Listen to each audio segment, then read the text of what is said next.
देखिए accounting standard 4 है contingencies and events occurring after balance sheet date. तो ये अकाउंटिंग स्टैंडर्ड बात करता है कि जो बात हुई है बैलेंस शीट डेट के बाद और अप्रूवल से पहले। अप्रूवल होती है, हमारे फाइनलाइज होते हैं अकाउंट्स, उसके बीच में कोई कंटिंजेंसी इवेंट हुई है तो उसका हमें क्या करना है, इफेक्ट लेना है फाइनेंशियल स्टेटमेंट में या नहीं लेना है, ये सारी बातचीत इसमें आएगी। तो क्या है ऑब्जेक्ट इसका कि जो अकाउंट है कंटिंजेंसी है या इवेंट है जो बैलेंस शीट डेट के बाद हुई है but before approval of the balance sheet by the board of directors. ये डील करता है कंटिंजेंसी और event occurring after balance sheet. तो ये जो अकाउंटिंग स्टैंडर्ड है ये कुछ चीजों पर अप्लाई नहीं होगा, लाइफ इंश्योरेंस, जनरल इंश्योरेंस पर, रिटायरमेंट बेनिफिट पर या लॉन्ग टर्म लीज कॉन्ट्रैक्ट पर अप्लाई नहीं होता है। कंटिंजेंसी का मतलब होता है, इंपॉर्टेंट बात है, कंटिंजेंसी हम बोलते हैं जो हमें पता नहीं है बाद में कुछ होगा, लेकिन ये उस दिन बैलेंस शीट डेट पर ये कंटिंजेंसी एग्जिस्ट होनी चाहिए। कंटिंजेंसी का क्या मतलब है, ऐसी कंडीशन या सिचुएशन जिसका रिजल्ट हमें पता नहीं है, गेन होगा लॉस किसी चीज के होने या नहीं होने पर, फ्यूचर के इवेंट पर पड़ेगा। It refers to situation at the balance sheet date. Balance sheet date पर वो सिचुएशन जरूर होनी चाहिए। अगर कोई कंटिंजेंसी बाद में नई आई है, न्यू कंटिंजेंसी आई है, तो उसको हम कंटिंजेंसी बोलेंगे नहीं। कंटिंजेंसी हम उसे बोल रहे हैं जो बैलेंस शीट डेट पर कंटिंजेंसी है और फ्यूचर में जो और हमें नई बात उसके बारे में बात पता चले। Event occurring after balance sheet date वो सिग्निफिकेंट इवेंट है जो बैलेंस शीट डेट और अप्रूवल की डेट के बीच में हुई है, तो ये नई चीज है। और कंटीजेंसी वो है जो बैलेंस शीट डेट पर थी कंटीजेंसी। ठीक है, तो ये एक इंपॉर्टेंट बात हो गई, ठीक है ना। तो हमें इसके लिए क्या करना पड़ेगा, अगर कोई कंटीजेंसी है बैलेंस शीट डेट पर, बैलेंस शीट डेट पर कोई कंटीजेंसी है और बाद में उससे लॉस हो गया, if it is likely that contingency will result in a loss to the enterprises, तो ये प्रूडेंट है कि आप उसे लिख लें, रिकॉर्ड कर लें ना। जैसे कि एग्जांपल है, एबीसी ने फाइल किया केस डेटर के अगेंस्ट में 25 लाख की रिकवरी के लिए, तो उन्हें लग रहा है कि अब लीगल टीम को कि रिकवरी के चांस नील हैं, उम्मीद नहीं है कि उन्हें कुछ पैसा मिलेगा, तो इन्हें बेड डेट्स के लिए प्रोविजन बना देना चाहिए। मतलब आपको नुकसान होने की उम्मीद है तो आप उसके लिए लॉस के लिए प्रोविजन बना सकते हैं। Provision for loss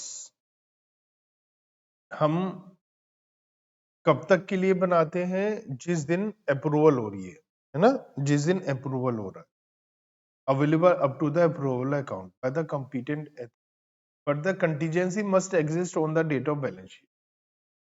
balance sheet date पर अगर वो कंटीजेंसी है, जैसे बैलेंस शीट डेट है 31 मार्च 2024, इस दिन कोई कंटीजेंसी है, एग्जिस्ट करती है और अप्रूवल हो रहा है मान लिया 30 सितंबर,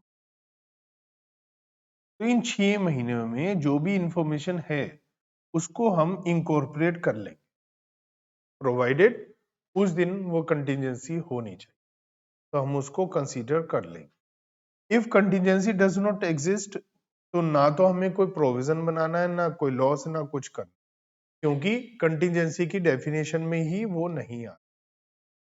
ये लॉस है तो इसके बारे में ये बात हो, लेकिन अगर प्रॉफिट है तो क्या होगा, तो कंटीजेंसी गेन को हम रिकॉग्नाइज नहीं करते हैं जब तक कि वो रियलाइज ना हो जाए ना।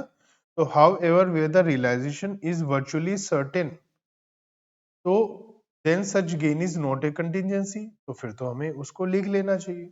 तो अगर कंटीजेंसी है 90% उम्मीद है तो भी नहीं, जब तक 100% हम पक्के ना हो जाए, लेकिन लॉस में हम मोर देन 50% भी होते हैं तो हम उसको, तो कंटीजेंसी लॉस, अगर वो कंटीजेंसी बैलेंस शीट डेट को है और अप्रूवल की डेट के बीच में कोई भी इंफॉर्मेशन है उसको यूज कर ले, अगर लॉस होने की उम्मीद है तो प्रोविजन बना देंगे बैक डेट में बैलेंस शीट। अगर गेन है उस दिन था कंटीजेंसी, बाद में गेन सर्टेन हो गया तो ही, वरना नहीं। अब है event occurring after balance sheet date, ये नई इवेंट है। अब ये इवेंट कैसी है? ये ऐसी है जो असेट और लाइबिलिटी, जो बैलेंस शीट डेट पर असेट और लाइबिलिटी है उनकी वैल्यूएशन को एडजस्ट करती है, ये इंडिकेट करती है हमें बाद में।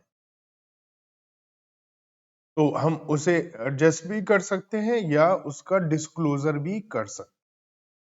ये इवेंट ऐसी हो सकती है कि बैलेंस शीट डेट पर जो सिचुएशन थी उससे फर्दर और एविडेंस हमें मिले, या कोई नई चीज भी हो सकती, जैसे आग लग गई। आग लग गई जो बाद में लगी है, पहले कोई लेना देना ही नहीं था, तो ये बाद की नई इवेंट है। और कोई ऐसी इवेंट है बैलेंस शीट डेट पर कोई हमारा डेटर है, उसके अगेंस्ट में इंसॉल्वेंसी की पिटीशन फाइल हो चुकी है और हमें लग रहा है पैसा डूब जाएगा, बाद में एक्चुअल में हमें पता चला कितना पैसा डूबा है, कितना नहीं, उसकी हम एंट्री बना देंगे। तो असेट्स और लायबिलिटी को एडजस्ट करना चाहिए जो उस दिन की कंडीशन को क्लैरिफाई करती है इवेंट बाद में। However, if event do not relate to the condition existed on the balance sheet date, तो फिर उसकी एडजस्टमेंट हमें नहीं करनी, इस बात का ध्यान हमें रखना है। एग्जाम्पल के तौर पे 31 मार्च की कोई बैलेंस शीट हम फाइनलाइज कर रहे हैं 4 सितंबर को, तो 1 अप्रैल से 4 सितंबर के बीच की कोई भी चीजें हैं उसको हमने कंसीडर नहीं करना है, अगर वो बैलेंस शीट डेट पे एग्जिस्ट नहीं, अगर वो बाद में फर्दर इंफॉर्मेशन दे रही है उस सिचुएशन की तो हम उसे एडजस्ट कर देंगे। तो एडजस्टिंग इवेंट वही है जो हम एडजस्ट कर देंगे क्योंकि वो बैलेंस शीट डेट पर थी और बाद में हमें और इंफॉर्मेशन दे रही है, और अगर कोई नई इंफॉर्मेशन नई चीज आई है तो उसे एडजस्ट हम नहीं कर। ये एक शॉर्टकट में बातचीत। जैसे डिविडेंड हमने बैलेंस शीट डेट के बाद में डिक्लेयर किया जो हमें पहले से पता ही नहीं था, तो हम एडजस्ट करेंगे, अगले साल ही पुरानी डेट में नहीं लिखे।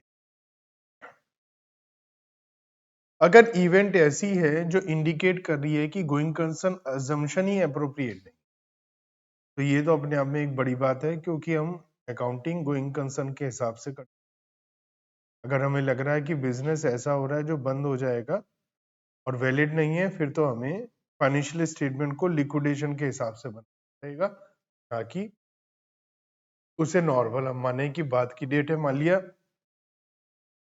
31 मार्च 2024 की बैलेंस शीट है और अप्रूवल से बीच में मान लिया अगस्त में कुछ ऐसा हुआ कि हमें लग रहा बिजनेस बंद हो जाएगा, तो फिर हमें ये, अब उस समय नहीं था ये, बाद में ऐसा कुछ हुआ है कि बिजनेस बंद हो जाएगा, तो अब ये नहीं कह सकते ये तो बाद की इवेंट है ना, फिर तो हमें 31 मार्च को लिक्विडेशन के हिसाब से बनाने पड़ेंगे, जो असेट्स हैं उन्हें मार्केट वैल्यू पे दिखाना पड़ेगा क्योंकि बेचा जाएगा, सब कुछ चेंज हो जाएगा।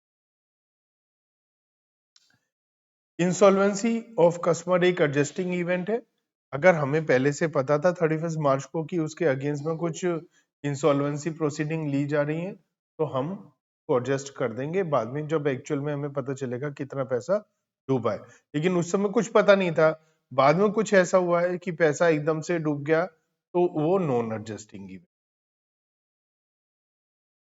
Decline in market value of investment एक नॉन एडजस्टिंग इवेंट है क्योंकि उस समय हमें पता नहीं था बैलेंस शीट वाले दिन, बाद में कुछ ऐसा हुआ मार्केट वैल्यू कम हो गई तो उसे एडजस्ट नहीं, ठीक है। Event occurring after the approval of account, account approve हो चुके हैं ऑडिटर से, लेकिन अभी बोर्ड ऑफ डायरेक्टर ने उस पर फाइनल रिपोर्ट डाल रहे हैं, तो उसको डायरेक्टर की रिपोर्ट में लिख देंगे अगर बहुत मेटीरियल या इंपॉर्टेंट चीज है, अदरवाइज उसकी भी कोई जरूरत। अकाउंटिंग एस्टिमेट तो अलग चीज होती है और कंटीजेंसी अलग होती है। अकाउंटिंग एस्टिमेट तो हम समय समय पर प्रोविजन बनाने के लिए, डेप्रिसिएशन के लिए करते रहते। हमें डिस्क्लोजर करना पड़ेगा जो भी हमारा फैक्ट है, जो भी हमने लिया है, contingency, event occurring after date, वो सब हमें बताना पड़ेगा। तो ये था AS4। इस AS4 में मेनली क्या है? AS4 में यह है कि कंटीजेंसी और event occurring after balance sheet date.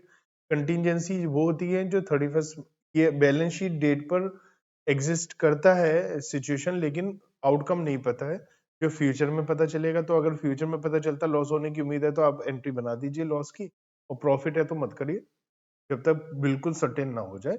और अगर event occurring after balance sheet date है तो उस दिन अगर बैलेंस शीट डेट के बाद, बैलेंस शीट डेट की चीजों को बाद में और ज्यादा क्लेरिफाई कर रही है वो चीजें, तो फिर हम एडजस्ट कर देंगे, वो एडजस्टिंग इवेंट होगी। और अगर बिल्कुल नहीं है, जो उस दिन नहीं थी, तो नॉन एडजस्टिंग इवेंट होगी, एक्सेप्ट कि अगर गोइंग कंसर्न कॉन्सेप्ट भी हमारी फेल हो रही है तो फिर उसको हम उस हिसाब से चेंज कर देंगे। तो ये था हमारा AS4, contingency and event occurring after balance.